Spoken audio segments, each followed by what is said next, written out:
चंदनी के फूल त नाचे आबे रे, कर्मा के नाचा गोरी नाचे आबे रे, कर्मा के नाचा गोरी नाचे आबे रे।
सोचते रही तो कब ते बन बैसाखी,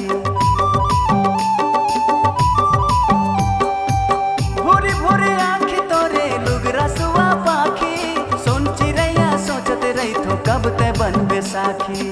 माया माया लागे राजा दिन आओ राती, डोला मतर चढ़ के जाऊं लेके आ बाराती, तोर प्रीत है जागेगा तोर वर माया लागेगा, घुरघुरासी लागेगा बरतिया ते कबला बेरे, कर्मा न चाहे राजा लेके आवे ना, कर्मा न चाहे राजा लेके आवे रे।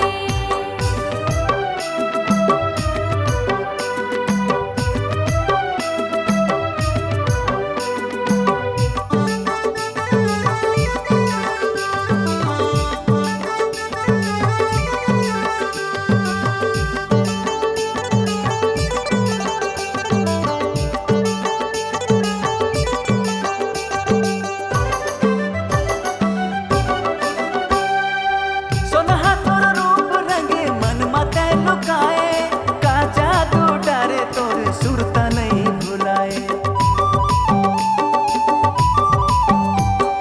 सोनहा तोर रूप रंगे मन मते लुकाए, का जादू डारे तोर सुरता नहीं भुलाए। कर्मा माते हवे राजा कर्मा ते न जाले, दूरी हथा पर खड़े हवस पास मां बुला ले। गोरी मोही डारे वो काते जादू डारे वो, दिल में आगी बारे वो संगवारी अब जल्दी आवे रे, गड़े है कर्मा गोरी नाचे आवे रे, माते है कर्मा रानी नाचे आवे रे। मोर गोंदा के फूल मोर चंपा के फूल मोर चंदनी के फूल ते नाचे आवे रे, कर्मा के नाचा गोरी नाचे आवे रे, कर्मा के नाचा रानी नाचे आवे रे।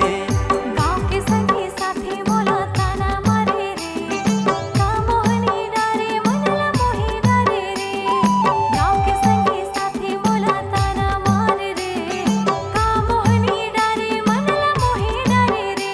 मोर परसा के फूल जगत आँखी माते झूल, तोर रिंगना झूले झूल तो हिला खूल रे, कर्मा के नाचा राजा नाचे आहो रे, कर्मा के नाचा संगी नाचे आहो रे, कर्मा के नाचा रानी नाचे आवे रे, कर्मा के नाचा राजा नाचे आहो रे, कर्मा के नाचा संगी नाचे आवे रे, कर्मा के नाचा राजा नाचे आहो रे, कर्मा के नाचा रानी नाचे आवे।